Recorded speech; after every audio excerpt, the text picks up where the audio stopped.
Ni hao, halo semuanya, kembali lagi dengan Nubarta. Nonton bareng kita. Makasih ya udah setia menunggu updatean dari Nubarta. Semoga kalian masih akan tetap setia bersama Nubarta sampai akhir ya. Nah, kalau gitu nggak perlu lama lagi. Yuk langsung aja kita siapkan diri dan hati kita ke episode berikutnya. Selamat mendengarkan. Sosok manusia berjubah hitam berdiri dengan tenang di ruangan batu yang remang-remang. Dari penampilannya, itu adalah Shoyen. Ruang batu itu tidak besar. Ruang persegi itu hanya bisa menampung lebih dari 10 orang. Dinding di keempat sisinya kosong. Hanya ada sebuah meja batu di tengah dan ada 2 kursi di kedua sisi meja. Tiba-tiba, dinding di depan Shoyen bergetar hebat. Pada saat yang sama, terdengar suara retakan yang terdengar seperti roda gigi yang berputar. Sebuah pintu batu tiba-tiba muncul di dinding datar. Semuanya, ruang batu tempat kalian berada saat ini adalah tempat kalian akan menukar barang-barang kalian. Karena balai lelang kami tidak akan menangani lelang kali ini. Pertama-tama, aku akan memperingatkan semua orang di sini. Balai lelang kami tidak akan mengganggu proses dan hasil pertukaran kalian. Oleh karena itu, pilihan ada di tangan semua orang. Jika kalian menyesal saat itu, kalian tidak dapat menyalahkan balai lelang kami. Kuharap semua orang dapat memahami hal ini. Pada saat inilah, suara Lu Zhongtian yang penuh peringatan tiba-tiba terdengar dari luar ruangan batu. Setelah mendengar kata-kata ini, selain sejumlah kecil faksi, kebanyakan orang mendengus jijik di dalam hati mereka. Perut mereka dipenuhi dengan tawa dingin. Bagaimana tidak?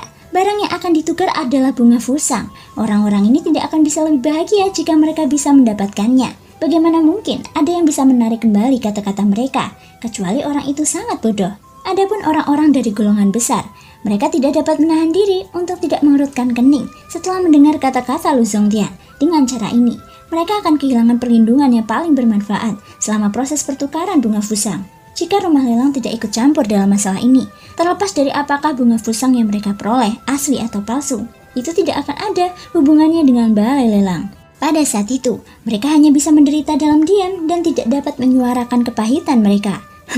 Kalau berani menipu tuan muda ini, aku pasti akan menghancurkan tulangmu. Jejak niat membunuh muncul di hati Qin Yun. Di dalam ruang batu, Shoyen berulang kali merenungkan kata-kata yang diucapkan Lu Zhongtian sebelumnya. Dari perkataannya, tidak sulit untuk mendengar bahwa dia tidak ingin melibatkan rumah lelang dengan proses pertukaran mereka selanjutnya. Lu Zhongtian tampaknya sengaja menghindari sesuatu.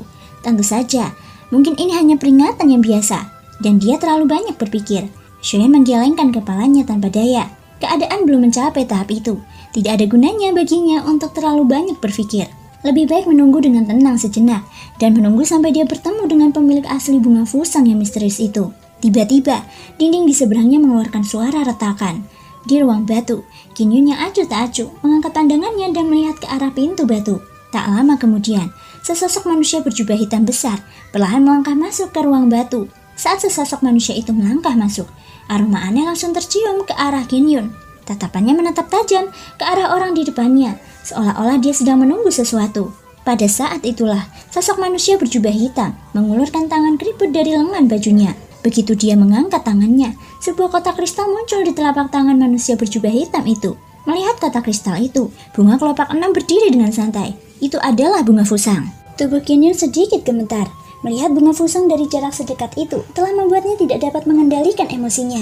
Doki dalam tubuhnya tiba-tiba meningkat. Udara dingin yang mengerikan segera terpancar dari tubuh Qin Yun. Melihat hal itu, sudut mulut sosok manusia itu tanpa sadar terangkat membentuk senyum dingin. Tuan, hawa dinginmu terlalu kuat. Berhati-hatilah agar bungaku tidak membeku. Suara tawa aneh keluar dari balik jubah hitam itu. Bicaralah apa yang kau inginkan. Selama kau memberikan bunga fusang kepadaku, kau dapat memilih apapun yang kau inginkan dari benda-benda di sini, ucap Qin Yun. Di saat yang sama, Qin Yun melambaikan tangannya dan cincin penyimpanan di jarinya segera menyala. Beberapa gulungan dan botol giok segera muncul di atas meja batu di depan Qin Yun. Benda-benda ini adalah koleksi di dalam cincin penyimpanannya. Biasanya, bahkan dia sangat menjaganya. Namun, demi bunga fusang, dia tidak punya pilihan selain membayar harganya. Melihat beberapa benda di hadapannya, sepasang mata di balik jubah hitam itu langsung memancarkan kilatan keserakahan. Lidah merah cerah menjilati bibirnya dengan lembut. Sosok manusia itu buru-buru berkata dengan agak tidak sabar. Bagaimana dengan ini? Aku akan memberikan bunga fusang kepadamu. Sekarang, aku menginginkan semua ini. Sosok manusia itu mengeluarkan sepasang tangan keriput dan memeluk semua benda di depannya. Tunggu, biarkan tuan muda ini melihat fusangmu sekarang. Qin Yun berkata dengan dingin. Sosok manusia itu tampak tidak sabar saat melemparkan kotak kristal di tangannya ke Qin Yun. Melihat ini, Qin Yun tidak berani ceroboh. Dia buru-buru memeluknya saat dia dengan tidak sabar mulai memeriksanya. Tiba-tiba tercium aroma aneh yang kuat. Aroma itu menyerbu hidungnya, menyebabkan Kinyun tanpa sadar menarik nafas dalam-dalam. Suasana hatinya langsung membaik. Bunga fusang, akhirnya aku mendapatkannya. Mata Kinyun tanpa sadar berubah menjadi merah cerah. Senyum di wajahnya gila. Semua ini terlihat oleh orang berjubah hitam. Penampilan itu membuatnya tertawa dingin di dalam hatinya. Orang berjubah hitam itu menyimpan barang-barang di atas meja dan buru-buru meninggalkan ruang batu. Dia mengejek dalam hatinya sebelum dengan cepat memasuki ruang batu lainnya. Adegan yang sama terulang kembali. Ketika sosok manusia itu mengeluarkan tangannya dari balik jubah hitam, sebuah kotak kristal muncul. Waktu terus berlalu. Di dalam ruangan batu yang sunyi, Shoyan duduk bersila dengan mata terpejam. Metode Ki mantra api di dalam tubuhnya perlahan-lahan beredar. Benang-benang energi perlahan-lahan melonjak keluar dari udara di sekitarnya. Mengikuti nafas dari hidung Shoyan, mereka mengalir ke dalam tubuhnya. Setelah disempurnakan oleh api surgawi, mereka akhirnya diserap ke dalam ruang pusara dan menjadi bagian dari tubuh Shoyan. Setelah latihan Shoyan yang lambat ini, 2 jam telah berlalu tanpa disadarinya. Baru pada saat tertentu, pintu batu di depan Shoyan mulai bergerak di tengah serangkaian suara retakan. Setelah mendengar suara itu, Shoyan yang sedang berlatih dengan mata tertutup segera menarik pikirannya. Cahaya api di kedalaman matanya terkumpul. Tatapannya menatap langsung ke pintu batu di seberangnya. Tak lama kemudian, sosok manusia yang seluruh tubuhnya ditutupi jubah hitam melangkah ke dalam ruang batu. Setelah sosok manusia itu masuk, aroma aneh yang kuat juga mengikuti dan mengalir masuk seperti sebelumnya. Ini seperti aliran angin yang menerjang ke arah Shoyan. Melihat ini, Shoyan menyipitkan matanya. Tatapannya seperti anak panah tak terlihat yang menembus aroma aneh yang menuju ke arahnya. Pada saat yang sama, hawa dingin juga melonjak ke dalam hati Shoyan. Mengenai semua ini, orang berjubah hitam itu sama sekali tidak menyadarinya. Sama seperti sebelumnya, dia mengeluarkan sebuah kotak kristal dari balik jubah hitamnya yang besar. Di dalamnya ada bunga yang berdiri dengan santai. Namun, di mata Shoyan saat ini, bunga ini tidak berwarna putih salju. Sebaliknya, warnanya merah tua. Pada saat yang sama, gelombang kabut merah menyebar dari dalam kotak kristal. Dalam sekejap, kabut itu telah memenuhi seluruh ruangan batu. Bunga mimpi buruk ya? Jadi beginilah adanya. Gumam Shoyan melihat bunga merah tua di depannya. Hati Shoyan menjadi semakin dingin. Namun, wajahnya acuh tak acuh. Sikap tenang ini membuat orang berjubah hitam itu merasa terkejut di dalam hatinya. Dari sebelumnya hingga sekarang, dia telah memasuki lebih dari selusin ruangan batu. Mata orang-orang itu dipenuhi dengan ekspresi fanatik ketika mereka melihat bunga fusang. Di hadapan hadiahnya, orang-orang itu tidak ragu untuk menggunakan chip di tangan mereka untuk menukarnya. Beberapa dari mereka bahkan akan menaikkan harga untuk diri mereka sendiri. Namun, mereka tidak tahu bahwa di mata orang berjubah hitam ini, mereka seperti babi bodoh. Bunga mimpi buruk adalah salah satu dari sedikit bunga unik di benua yang dapat menciptakan ilusi. Biasanya, bunga-bunga ini akan memancarkan aroma unik yang mereka miliki dan berkumpul menjadi kabut di sekitar tubuh mereka. Setiap makhluk hidup yang menghirupnya akan menciptakan ilusi dan berubah menjadi wujud berdasarkan yang mereka inginkan saat itu. Kekuatan efek ilusi dari bunga mimpi buruk semacam ini sepenuhnya ditentukan oleh usia keberadaannya. Misalnya, bunga di depan Shoyan saat ini dapat digunakan untuk membuat elit Dodi berhalu. Kemungkinan usianya lebih dari 1000 tahun. Selain itu, melihat penampilan orang di depannya ini, kemungkinan besar dia telah menggunakan jurus ini cukup sering. Jika bukan karena Shoyan memiliki api surgawi yang memungkinkannya untuk dengan mudah menembus kabut, kemungkinan besar dia pun akan dengan ceroboh tertipu olehnya. Hehehe, adik kecil ini, bunga fusang ada di sini. Kenapa kamu tidak berencana untuk menukarnya denganku? Meskipun pemuda di depannya membuat orang berjubah hitam itu merasa terkejut di dalam hatinya, dia sangat yakin bahwa bunga mimpi buruknya akan efektif di depan ahli manapun di bawah Dodi bintang 8. Karena itu, dia sama sekali tidak khawatir. Memang, kultivasi Shoyan tidak sebanding dengan Dodi bintang 8. Namun, tubuhnya memiliki kekuatan penghancur yang paling menakutkan di dunia, yaitu api surgawi. Di hadapan api surgawi, ombak apa yang dapat ditimbulkan oleh bunga mimpi buruk? Shoyan mengangkat matanya saat mendengar kata-kata orang berjubah hitam itu. Sudut mulutnya terangkat menjadi senyum dingin saat dia berkata, Dodi bintang 7 tingkat lanjut. Kau benar-benar berani menipu orang lain dengan kekuatan seperti ini. Aku tidak tahu apakah aku harus mengatakan bahwa keberanianmu patut dipuji, atau kau sangat bodoh, ucap Shoyan. Kamu, apa maksudmu dengan ini? Hati orang berjubah hitam itu tiba-tiba tersentak. Mungkinkah pemuda berjubah hitam di depannya ini sebenarnya adalah iblis tua yang belum pernah muncul di dunia? Hahaha, karena kamu belum sadar, aku sendiri yang akan mengambilnya. Shoyan tertawa dingin. Tubuhnya yang sedang duduk tiba-tiba menghilang dari tempatnya. Saat berikutnya, dia muncul di depan orang berjubah hitam itu. Tangan putihnya mencengkram kepala orang berjubah hitam itu. Di hadapan kekuatan spiritual Shoyan yang dahsyat, jubah hitam orang ini tidak dapat memainkan peran apapun. Apa yang akan kamu lakukan? Ini adalah bunga fusang. Teriak lelaki tua itu. Dasar bodoh, apa kau pikir kau bisa menipu semua orang hanya karena kau bisa menipu sebagian orang? Itu adalah bunga mimpi buruk. Tidak apa-apa jika kau menyerahkan bunga fusang hari ini. Kalau tidak, kau pasti akan mati di sini. Begitu teriakan dingin dari mulut Shoyan terdengar, jubah hitam besar di tubuh orang berjubah hitam itu langsung terkoyak, menampakkan seorang lelaki tua kurus bermata juling. Pada saat ini, kengerian yang mendalam muncul di wajah lelaki tua itu. Tubuhnya mundur dengan cepat dalam upaya untuk menjauh dari Shoyan. Sayangnya, bagaimana dia bisa menghindari serangan Shoyan di tempat yang sempit ini?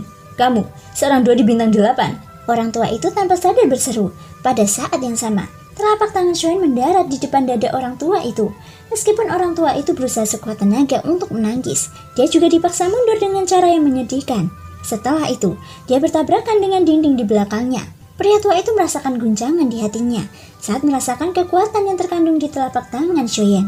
Dia segera mengangkat kepalanya, menatap pemuda berjubah hitam di depannya, dan tanpa sadar berseru, Dodi bintang 6. Lelaki tua itu berkata dengan heran, Kapan aku bilang kalau aku adalah Dodi bintang 8? Shoyan hanya tertawa dingin menghadapi ini. Tubuhnya bergerak dan sekali lagi menyerang. Dasar bocah sialan, berani sekali kau menakut-nakutiku yang tua ini. Seorang Dodi bintang 6 berani pamer di depanku. Kau benar-benar mencari kematian. Tidak mengherankan jika lelaki tua kurus itu mengira Shoyan sebagai Dodi bintang 6. Ini karena Shoyan secara keseluruhan tidak lebih lemah dari Dodi bintang 6 biasa.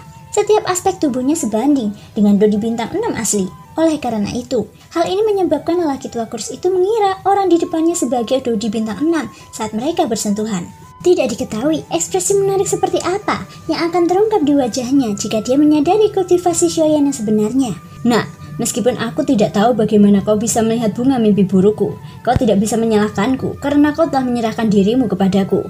Lelaki tua kurus itu tertawa dingin, wajahnya garang, tangannya yang keriput ditekuk menjadi cakar. Dogi yang tajam segera naik ke ujung jarinya, menggumpal menjadi banyak cakar tajam yang dengan kejam mencapik Shoyan. Shoyan sama sekali tidak takut menghadapi serangan lelaki tua itu. Sebuah pikiran terlintas di benaknya, dan teknik gajah kekuatan pun dilepaskan. Dia mengangkat kedua tinjunya dan berhadapan langsung dengan cakar tajam lelaki tua itu. Percikan energi langsung melesat ke segala arah saat keduanya bertabrakan. Kejutan hebat melonjak ke dalam hati lelaki tua itu. Bocah ini, kekuatan fisiknya sungguh menakutkan. Pantas saja dia berani menyerangku. Dia benar-benar punya keterampilan. Namun, jika ini semua yang kau punya, kau akan tersesat. Lelaki tua itu menertawakan Shoyan dengan dingin di dalam hatinya. Tak lama kemudian, tubuhnya yang keriput membungkuk. Ia mengulurkan dua cakar tajam dan mengayunkannya di depannya seperti senjata.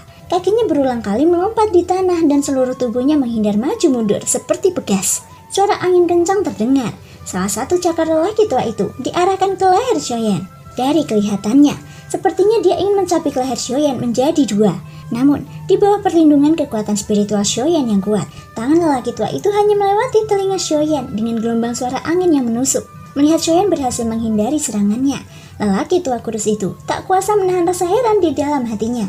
Tak lama kemudian, ia mengangkat kedua tangannya dan sekali lagi menyerang Shoyan dengan serangan yang lebih dahsyat. Bayangan cakar yang kacau itu seperti hantu saat menari-nari di depan mata Shoyan. Hampir setiap serangan ditujukan pada titik vital Shoyan. Orang tua ini tampaknya tidak memiliki sedikit pun niat untuk bermain-main. Dia ingin mengakhiri pertarungan dalam waktu sesingkat-singkatnya. Dia tidak bisa membiarkan orang di depannya merusak rencananya. Namun, setiap kali lelaki tua kurus itu menyerang, setiap kali cakar tajam hendak mendarat di tubuh Shoyan akan berputar aneh. Sial, aku telah meremehkan orang ini. Hati lelaki tua kurus itu langsung menegang. Ia tahu bahwa ia tidak bisa terus berlarut-larut. Jika ini terus berlarut-larut terlalu lama, itu akan menjadi pukulan telak baginya. Saat ini, ia tidak bisa lagi terus berada di tempat pelelangan. Begitu ia keluar dari pintu batu ini, ia harus memanfaatkan waktunya sebaik-baiknya untuk meninggalkan tempat ini. Pertarungan keduanya jelas berada di ruang sempit yang hanya bisa menampung lebih dari 10 orang. Namun, serangan lelaki tua kurus itu bahkan tidak menyentuh pakaian Shoyan. Hal ini tanpa sengaja membuat orang itu merasa heran. Keseriusan yang mendalam perlahan-lahan melonjak ke dalam hati lelaki tua kurus itu. Bahkan dengan kekuatan Dodi bintang 7 tingkat lanjut, dia sebenarnya tidak dapat menyentuh pakaian pemuda berjubah hitam ini di bawah serangan seperti itu. Terlepas dari seberapa keras kepalanya dia akhirnya akan mengerti dalam hatinya bahwa pemuda berjubah hitam di depannya ini bukanlah seseorang yang bisa dianggap enteng. Dia mungkin benar-benar menendang pelat logam kali ini. Sialan, aku tidak bisa berlarut-larut lagi. Aku harus pergi sekarang. Lelaki tua itu berpikir dengan enggan di dalam hatinya. Tubuhnya bergetar dan gelombang doki yang kuat itu bertabrakan dengan keras dengan dinding di sekitarnya. Tubuh Shoyan juga dipaksa mundur 2 langkah. Tak lama kemudian, tepat saat Shoyan mengangkat kepalanya, lelaki tua kurus itu tiba-tiba berbalik. Ia hendak membuka pintu batu di belakangnya dan meninggalkan ruangan batu ini. Kau ingin pergi? Bagaimana bisa semudah itu? Melihat lelaki tua kurus itu hendak melarikan diri, senyum dingin muncul di wajah Shoyan. Sebuah pikiran melintas di benaknya, dan tubuhnya segera muncul di belakang lelaki tua itu. Pada saat yang sama, tangannya sudah diletakkan di bahu lelaki tua itu. Tepat saat lelaki tua itu hendak membuka pintu batu, Shoyan menariknya ke samping. Hampir pada saat yang sama, Shoyan mengangkat kaki kanannya. Kaki itu membawa kekuatan yang kuat saat menghantam perut lelaki tua itu dengan keras. Di bawah serangan kuat Shoyan, doki yang baru saja keluar dari tubuh lelaki tua itu langsung hancur sebelum bisa mengembun. Tubuh lelaki tua kurus itu menghantam tembok di belakangnya. Seteguk darah segar menyembur keluar dari mulutnya. Kamu, siapa sebenarnya kamu? Shoyan. Tanpa menyembunyikan apapun, Shoyan berkata dengan ekspresi dingin. Saat lelaki tua kurus itu mendengar nama yang diucapkan Shoyan, wajah tuanya langsung berubah ketakutan. Beberapa bulan yang lalu, dia pernah mendengar nama ini di wilayah Silin. Nama ini adalah nama yang mengguncang 4 sekte besar. Pada saat ini, lelaki tua itu akhirnya mengerti dalam hatinya mengapa pemuda di depannya ini memiliki kekuatan yang begitu mengerikan. Dia sebenarnya tak lain adalah pemuda yang namanya mengguncang seluruh wilayah Silin. Shoyan, kamu adalah Shoyan? Orang tua itu sangat ketakutan. Jejak perlawanan yang awalnya ada di lubuk hatinya langsung lenyap. Sungguh lelucon. Bahkan empat dodi bintang 8 tidak dapat melakukan apapun pada Shoyan. Apa yang dapat dia lakukan sebagai seorang dodi bintang 7? Terlebih lagi, orang di depannya memiliki catatan pertempuran yang mengerikan dalam membunuh seorang dodi dengan kekuatan seorang bandi. Sekarang, kekuatannya telah meningkat 1 level. Kekuatan bertarungnya mungkin menjadi lebih mengerikan. Ah, kamu juga mengenaliku. Shoyan menyipitkan matanya. Siapa di wilayah Silin yang tidak tahu nama Tuan Shoyan? Hari ini, aku gagal mengenali Anda dan telah menyinggung Tuan Shoyan. Aku tidak berani meminta Anda untuk pergi tanpa cedera. Tetapi aku mohon, Anda untuk mengampuni nyawaku. Lelaki tua kurus itu dipenuhi rasa takut saat ia bersujud. Niat bertarung dalam hatinya telah sepenuhnya lenyap. Serahkan bunga fusang dan aku akan mengampuni nyawamu. Shoyan berkata dengan dingin. Lelaki tua kurus itu hanya bisa meratap dalam hatinya ketika mendengar kata-kata Shoyan. Namun, dia tidak berani berhenti bergerak. Dia buru-buru melepaskan cincin penyimpanan dari jarinya. Barang-barang yang telah diperolehnya dari berbagai faksi, semuanya tersimpan di dalamnya. Cincin itu juga menyimpan bunga fusang.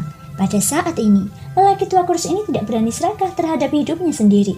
Dia hanya bisa menyerahkan semua barang dan berharap orang di depannya akan melepaskannya. Shoyan segera memeriksa cincin penyimpanan setelah menerimanya dari lelaki tua kurus itu. Setelah memastikan bahwa tidak ada kesalahan pada bunga fusang, dia mengangguk dengan dingin dan berkata, "Aku bisa menyelamatkan nyawamu. Namun, kau tidak diperbolehkan meninggalkan ruang batu ini selama 2 jam ke depan. Jika tidak," ucap Shoyan. "Tuan Shoyan, kamu dapat yakin bahwa aku pasti tidak akan meninggalkan ruangan batu ini selama 2 jam ke depan." Pria tua kurus itu buru-buru menangkupkan tangannya ke arah Shoyan. Setelah itu, Shoyan meninggalkan sebuah avatar di sini. Kemudian ia dengan cepat membuka pintu batu dan meninggalkan ruangan batu. Terima kasih semua sudah mau mendengarkan dari awal sampai akhir. Sampai jumpa di episode berikutnya.